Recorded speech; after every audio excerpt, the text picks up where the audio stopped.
Welcome to the Your Illini Nation pregame show. Bret Beherns and Derek Piper live here at Enterprise Center in St. Louis, Missouri. Derek, it is great to be back for Braggin Rights in the city of St. Louis. Was not the same last year in Columbia. You and I were both at that game, and it felt empty. It felt barren. We both know this matchup to be rocking one of the best of the season, and I expect that tonight. Great to be back. Yeah, absolutely. It just feels right. I know that we're waiting for this thing to fill up, but you have the dynamic of the half and half. I don't know if it will be truly 50-50. No. I think Illinois will outdraw Missouri, and we'll maybe talk a little bit more about that and how Illinois can use that to their advantage. But, yeah, certainly you see the Union Station lit up like normal and the Christmas vibes, and I'm sure there's going to be a drunk Santa in there somewhere. There always is. Yeah, I mean, this is what it's supposed to be like. Yeah, that's one of my favorites, actually, is the double fisting Santa with the big Santa hat on, just loving life. I'm a little bit jealous of that, I guess you could say. I would agree with you know, you could dress him in a Santa suit, almost Christmas. It just feels right. The difference is tonight, if you're coming to the game, got to be vaccinated and have a vax card or a negative test within the last 72 hours. And big news today from Illinois announcing all events on campus with 200 or more people will also have to be vaccinated to get into those events. Some news on that. First, before we get into this matchup and start breaking it down, Illinois football maybe to a bowl game. Some speculation around today. We'll see what happens. Talked to the few people here, and they said, look, it's a long shot, but they are pursuing it. Bret Bielema tweeted out a little bit earlier today that he's waiting by his phone. We'll see what can happen. Derek, it just seems like a long shot to me. The game's in 9 days. Wake Forest needs an opponent after Texas A&M pulls out with only 38 scholarship players. I don't know. You know about logistics, everything else with a college program. I know you don't cover the football team regularly, but I don't see it happening. I don't know. I hope I'm wrong. Yeah, you just expect a lot of guys to be back for Christmas and how much you can actually put into the game prep and everything. And you find out something here relatively quickly, maybe after the weekend you get a week of practice, but that's a lot to gear up for. And I think that while you'd love to have that extra practice time and accept the type of bowl game that would be, you want to have a good showing. You wouldn't want to go down there and be on national television, get blown out by 50-some points. So I think that would maybe play into it. We know what Bret Bielema's stance is on it ultimately. They want to go and want to play in that. And I know Marley was joking about our lack of tans. Maybe get you one in Jacksonville here in a week or so. But I'd take it. I need that. No doubt about it. If it was basketball, I think you could make it work. Like we've seen a lot of these cancellations with basketball teams. Hey, you just pick up a game and you go or whatever with 12, 13, 14 players. You got 100-plus players. I don't know if I just see that happening for what it is, but I hope I'm wrong in that sense. Yeah, I mean, and you're playing a good Wake team that really dang good team. Yeah, 10-2 team and a really good quarterback. And I know on the Illinois side, you got seniors that probably have already checked out, been settled with the fact of those that are going to go on and try to play pro, that they're already focusing on workouts. And you'd wonder about opt-outs or anything like that. And then how many guys are still left on campus and all that kind of deal. So it would be a tough thing to put together late, but I guess you get an opportunity like that, you would make some exceptions potentially. Yeah, I think Bret Bielema would take it right now if he could get it. He's going to be aggressive. I know he's probably working the phones to try and figure out a way if that's possible. I think by tomorrow they'd have to make that decision, so we'll see what happens with that. Hey, but, you know, Jacksonville on New Year's Eve, there's worse places to be. Yeah, absolutely. And then you can obviously build, and as a program in your first year, just get another opportunity to see what you have and get the practice time. But and then you're playing really with house money in terms of if you go there and get blown out, no one really remembers it. If you happen to win, you could say, I won the Gator Bowl in my year one, even though you were 5-7. Hey, you backdoor your way in, but who cares, right? Somebody's going to remember that for what it is. If there's one thing I know Illini Nation loves, Derek, it's hope, especially Illini football fans. Basketball fans have been that way the last couple of years a little bit more. There's been more to show there. But they do love hope, and they're going to ride that hope until it is no longer available. That much I know. Basketball fans, though, tonight, looking for some hope against Missouri.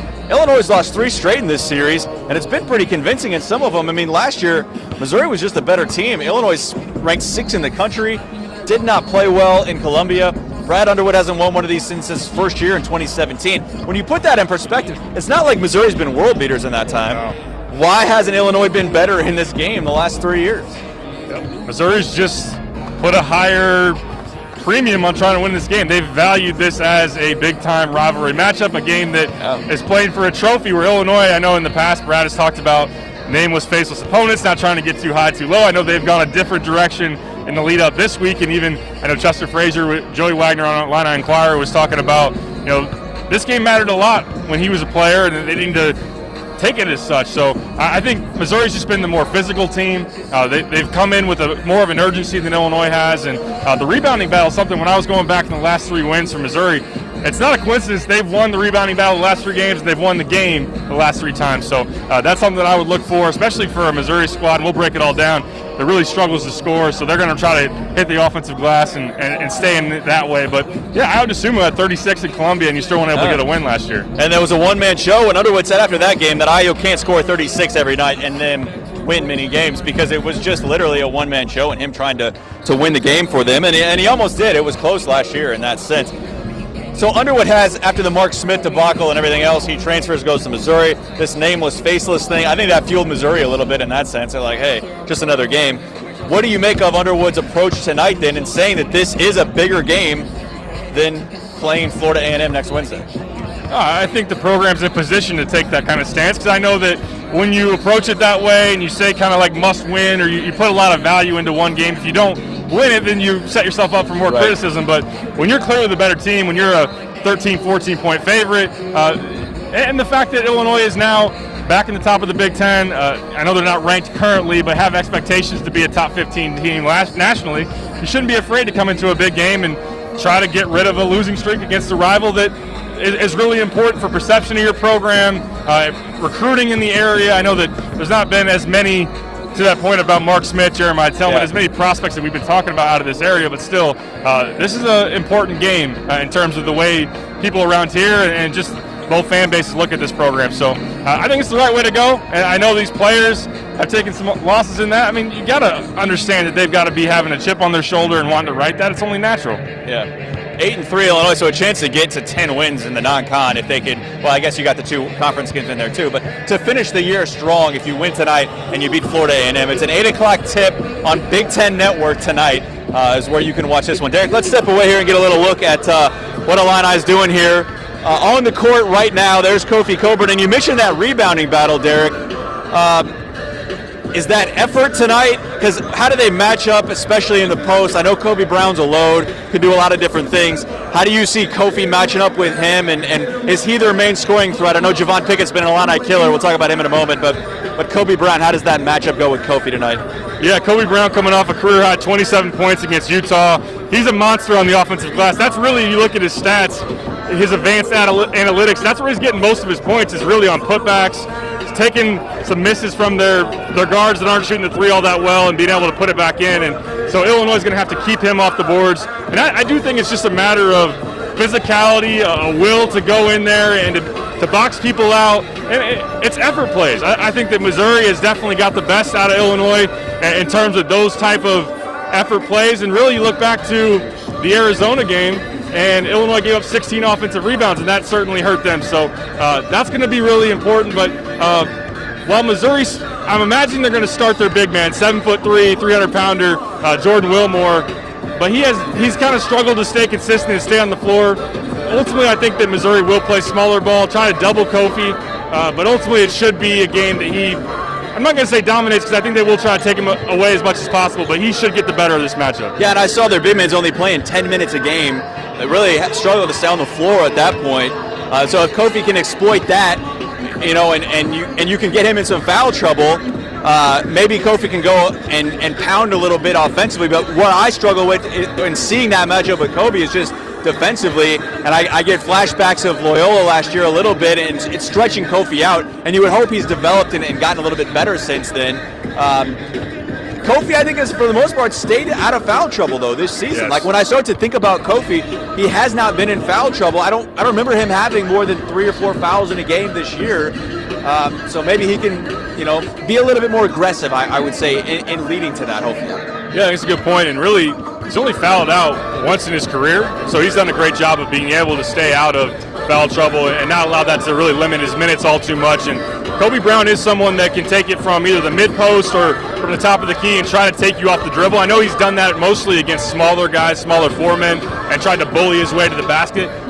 He's not going to bully Kofi. Nobody in college basketball is going to bully Kofi and knock him off his spot. But, yeah, like Brad compared Kobe to kind of a E.J. Liddell type, so maybe a little bit more nimble on his feet than Kofi would be. We'll see if he can slide his feet. And Missouri plays quite a bit of pick and roll, so I know that's been a big emphasis for Illinois here recently of being more sound in their pick and roll coverage, and that includes Kofi being able to show a little bit of help on the guard, not allow those guys to get in the lane, a guy like Javon Pickett, and then be able to recover to the big man. So there will be an emphasis on him really at both ends of the floor to rebound and then play defense, and we know that when he can score, I mean, he's really tough to stop. All right, Derek, step back on cam here as the Illini are getting set about an hour before tip-off here at Enterprise Center, downtown St. Louis. Javon Pickett has been a Illini killer the last couple of years. He has really taken it personal in a sense. At least that's my outside perspective of, hey, he was committed to Illinois, signed, if I believe, right? Yes. And then decided to pull out and head to Missouri and cross the border there. Is that just a fluke thing? Is there more to that? Because it seems like every time Javon Pickett's put up double-digit points, the next game he's back at 6 or 8 or whatever it may be. Yeah, I wouldn't say that he was wrong by any means by Illinois, where he committed to John Gross, ultimately signed. Sure. Jeremiah Tillman asked for his release, and being close, those guys from Metro East, Pickett decided to do the same thing, and ultimately it didn't work out where he ends up back in Illinois' class. And but it's something that he's looked at the home state school and saw the orange and blue, and it's been a motivator for him, no doubt about it. And he's a guy that plays with a lot of high energy. He's a gritty player, and someone similar to Jacob Grandison, just doing anything and everything, in terms of that role piece. Now he's in a bigger role because Mark Smith's not here, Xavier Pinson's not here, no Tillman, so he's more of a focal point offensively. But to your point, I mean, a guy that has played his game of the year each and every season against Illinois. He's averaging like 16 and 5 against Illinois and shooting well over 65% against the Illini. Has not been that consistent or successful in his other stints against, over the course of a long season. But he's had a good start to this year, just had 19 at Kansas, had a really good game, someone that you're going to want to keep off, getting to the basket, because he's someone that can, as a smooth athlete, drive you. He's going to try to cut to the basket when he's off the ball, and then rebounds, effort plays. You got to make sure that he doesn't kill you in that, because that's been a key for Missouri with his standout play. Yeah, and you mentioned a couple of guys are gone. We know Mark Smith at Kansas State. We saw him last month, and since in that Hall of Fame Classic at Kansas City. Jeremiah Tillman's now gone as well. And I thought Xavier Pinson, an in-state guy from Illinois, really hurt Illinois in some certain moments last year. I don't look at Xavier Pinson and be like, man, that's an impact player that, he was small guard, but did some things that really I thought hurt Illinois the last couple of years. Yeah, Pinson was a big loss for Missouri this offseason, now down at LSU, and a really quick guard out of Chicago that could break you down, get going in transition. And I think that he was also a guy that just took this game personally. That was a situation where he didn't get offered by Illinois, so I can understand even more of a chip on his shoulder about playing against the Illini. So he definitely showed out, and we'll see a Pickett, and then DeJuan Gordon's from Chicago Curry, so he's in their starting lineup, a transfer from Kansas State. You'll have to watch out to see. I know that Illini fans will roll their eyes and say, well, of course, another home state product showing up against us if he gets going tonight. Yeah, I love the trade that they had there, between Gordon and Mark Smith. I mean, it wasn't probably planned that way, right, of course, but it's just interesting how, guys switch programs in that sense. Yeah, who got the player to be named later in that exactly. deal. That's the baseball term. We always love to see that. All right, let's talk a little bit Illinois here now. I think we got a good grasp of what Missouri is. 14-point underdogs tonight. Missouri comes into this game. And a rivalry game, you never know. I mean, we'll see what happens out of that. But I know they're going to be motivated. 37-point loss to Kansas, too. That's not ideal. For what that worked, and a loss to UMKC. That one jumped out on the page to me, Derek. That's like Illinois losing to UIC. I mean, that's a pretty low moment. And we should note, too, before we get into some Illinois talk here, this is the longest Conzo Martin's been anywhere in his career. He's been a little bit of a jumper to go from Missouri State, Cal in there as well, and Tennessee. He hasn't really stayed anywhere longer than 3 or 4 years. And he was a name, too, Derek, that I think Illinois fans were pretty excited about when John Gross was fired. Small world how stuff happens, but I think Illinois made the right coaching hire. Yeah, I agree with that. Conzo has not had the type of recruiting success that I would have expected him to have. I know that early on was able to get the Porter brothers, Michael Porter Jr., Javante Porter, team that up with Jeremiah Tillman, but really here recently, his classes have not been anywhere close to the top 25, top 30. That's just kind of was his reputation leading into this Missouri job, that he was going to be a talent getter. So I think that's lacked here, and of course their success has not been, they were an NCAA tournament team last year, but their struggles, of course, this season are pretty drastic. Losing on their home floor to UMKC, it's like 250 in Ken Pom. And to that point, as we kind of talk about what's key to their success, offensive rebounding has really been the difference for them in wins and losses. They got to get back if you want to really dive into like 40% of their misses, so really like 15 plus offensive rebounds has been the key for them. They got that against Utah. They got that against SMU and wins for them. So they're 5-1 when they get back 40% of their misses. When they don't, they're 1-5. So Illinois keeping them off of second and third chances.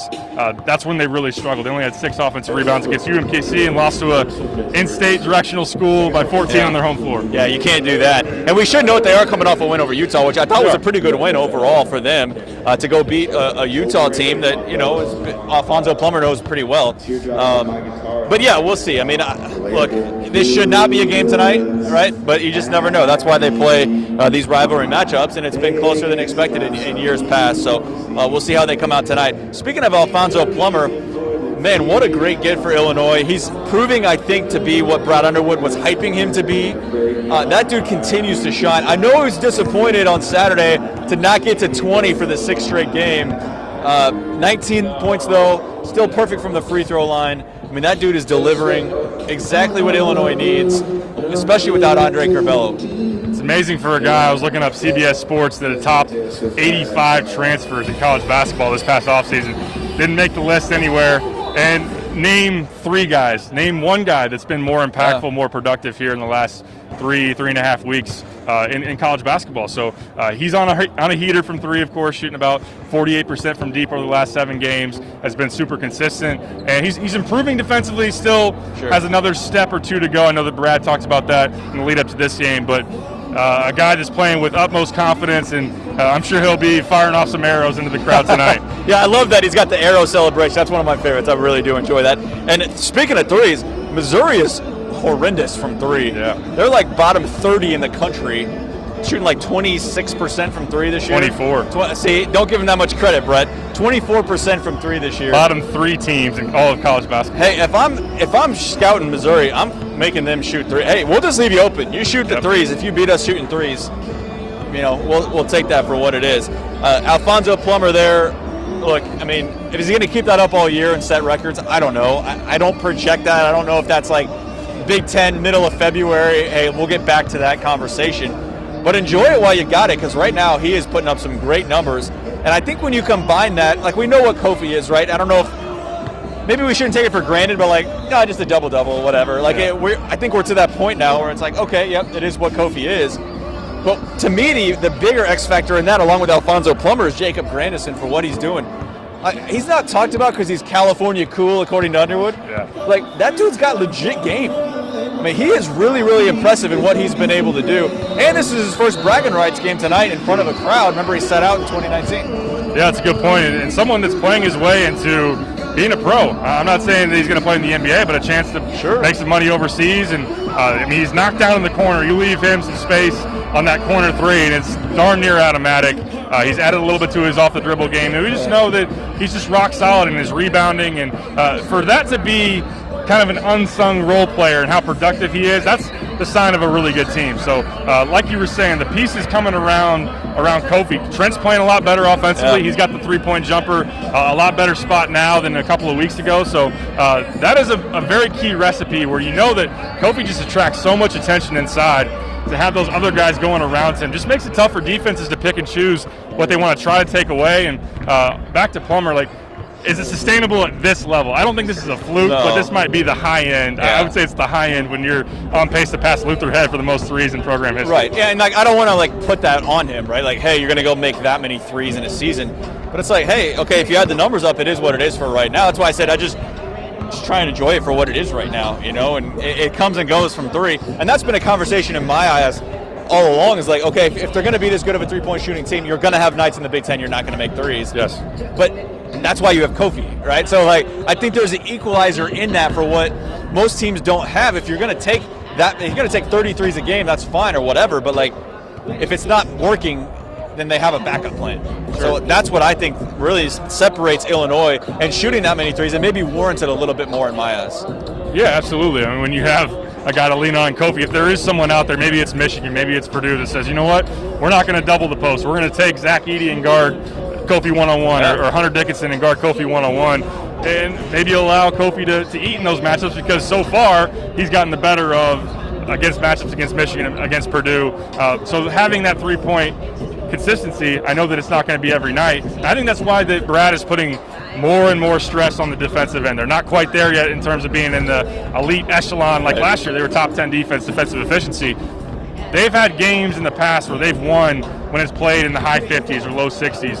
I think that's why he wants to see that, hey, there could be any night, could be tonight. Threes don't go down. We got to be able to get enough stops, enough rebounds, those toughness type things, effort type things to be able to win those games. Yeah, we saw that in the Loyola last year. It didn't work out, and they weren't tough enough, and they went home in the second round of the NCAA tournament. We talked about Jacob Grandison. Do you like him in the starting lineup? They made that switch on Saturday. How do you see that projecting long-term here? Because, look, we don't know what Andre Curbello's status is. Brad said he's progressing, says he thinks he'll be back this year. Pretty confident in that, but other than that, we don't know.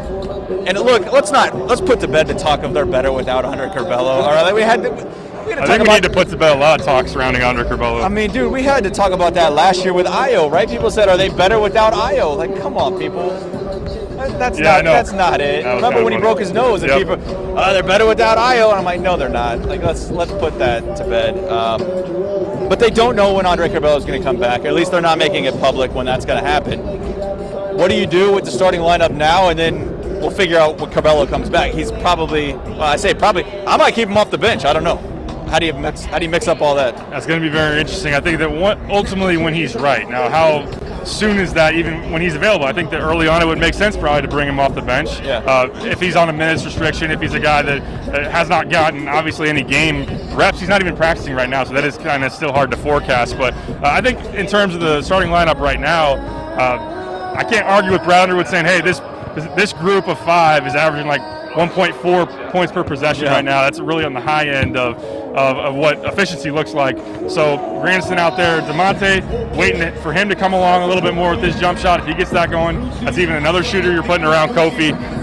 So I like what they're doing right now, and it's hard to argue. Also on the flip side, or just kind of factoring into this conversation, Coleman Hawkins needs to be more consistent and needs to earn that starting spot back if that's what ultimately is going to happen.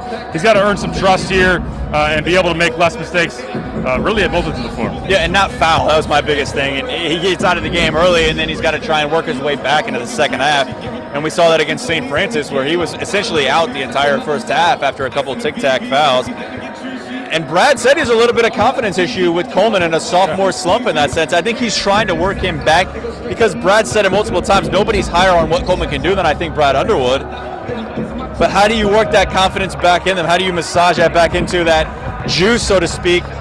Well, I feel like Derek at the beginning of the year was like, hey, Coleman, maybe take a breath here. He was on 100 level miles an hour. Yeah. And now I feel like it's a little bit opposite of that. He's trying to figure out what that might look like. Yeah, it's an interesting balance because it's a guy that the issue in the last game against St. Francis was not playing with the type of energy that he had earlier in the year. He wasn't going to the glass, and there was those stretch of 3 offensive rebounds in a row for St. Francis where Coleman kind of just stood there and ultimately got yanked and got in Underwood's doghouse, which honestly that's kind of where he's at right now. I think they're trying to figure out how to get him confident but also keep him accountable. I think that's really important. You don't want to worry about, I know Brad's not a guy that is always worried about hurting a guy's feelings a little bit. So you're seeing some of that play out. And he's still early in his sophomore year, still figuring things out. He's not on his own in terms of still being inconsistent this early in his career, but he's very, very important because of the versatility he presents and bigger matchups. You're going to see bigger four-men as we go back into Big Ten play. And I think that as we saw against Ron Harper Jr. or even Keegan Murray, his type of frame is important for this team defensively. Yeah, and I thought his matchup against Harper was great. I mean, that was like peak Coleman where I'm like, dude, that's the story of the game where you went out there and went toe-to-toe with one of the best players in the league. I mean, that was pretty impressive. Give them that every night, and you feel really good about what this team can be. All right, Derek, as we wrap up here, what are there a couple other matchups or key players you're looking at on either side of the ball that are going to swing this game tonight? Yeah, I think ultimately you're looking at Javon Pickett. Who's going to slow him down? Who's going to take that matchup? Is it DeMonte Williams, the guy that was in that same recruiting class? Yeah. And they've matched up, and Javon ultimately has gotten the best of them here, the recent matchup. So whether it's DeMonte or Grandison, being able to box him out, being able to cut off his driving lanes, that's going to be very, very important. Kobe Brown, I think it'll be interesting how Missouri wants to play it. I think Illinois will then counter ultimately of, are they going to play Will Moore as long as possible, the 7'3" guy against Kofi, or will it be Kobe against Kofi in terms of a guy that's going to give up some height but have the size and try to bang a little bit. So Kofi would have to guard out on the perimeter. But really, I mean, honestly, Missouri's guards aren't all that special. There's not a lot there in terms of three-point shooting. They're guys that want to drive you, but I'm looking at Illinois' defense, and Trent, is going to be solid and cutting that off, but Alfonso Plummer. And also one thing we haven't talked about is both of these teams are really bad at the turnovers offensively. You get in a game that's a lot of emotion, a big-time environment, and sometimes you get going a little bit ahead of yourself. So who can limit those? Because particularly for Illinois, if you give Missouri easy runouts, you're just helping a team that needs help scoring, honestly. Yeah, Illinois bottom third, I believe, in the nation in turnovers. I mean, they're really poor in that sense. That's going to catch up with them in the Big Ten at some point, I think. Tonight would be a great night to try and figure that out a little bit. In a high-leverage situation like this, a lot of emotions, like you mentioned, in a game where, hey, look, let's go out and win this thing. All right, Derek, how do you see this thing matching up? Illinois 14-point favorites coming into this one. That struck me as high for a rivalry game. Yeah. I think Illinois is a much better team. I think Illinois should win this game. How do you see it playing out? I wouldn't feel too confident either side, honestly. I think that Illinois is clearly the better team on paper. I think that factor in the fact that they're really hungry to get one on their side, and they have more players that have experienced this environment, even if it was back in 2019. So I think Illinois wins convincingly. Ultimately, maybe Missouri's going to battle and they're going to fight, but Illinois pulls away 80-64. I think it hits the over, and Illinois ultimately covers by a small margin. Okay, I'm going to pick Illinois 84, Missouri 72. So 12-point win for me. I think they'll score a little bit. I think Illinois' defense is good, but I think the turnovers are going to hurt them a little bit more. So we'll see what happens. Hey, a couple weeks ago, Arizona, we weren't too far off. We weren't. No, we both picked within one for each side. I'm just trying to get on your level, Derek. Right there. Just trying to get on your level. Oh, yeah. All right, for Derek Piper, I'm Bret Beherns. You got the site coming tonight, of course. You mentioned Joey's article with Chester, right? What else you got on there that we can read here before the game? Yeah, I've got my 3 keys and a pick, also the breakdown of just kind of how this team's taking a different approach and making this one a really important game and trying to approach it differently, and we'll see ultimately if that works out. And then we got 3 deep here, Jeremy, Joey, and I, and we'll have all the coverage afterwards on the site. Love it. Great. You can tune into these same channels after the game.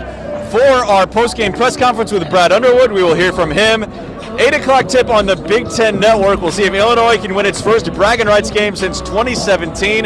Derek, enjoy the game. It's great to be back here in this atmosphere. And all of you at home, please enjoy the game. And we'll talk to you after the game. And also on the 10 o'clock news, we'll have highlights and a live report here at courtside. Thanks for watching the Your Illini Nation pregame show.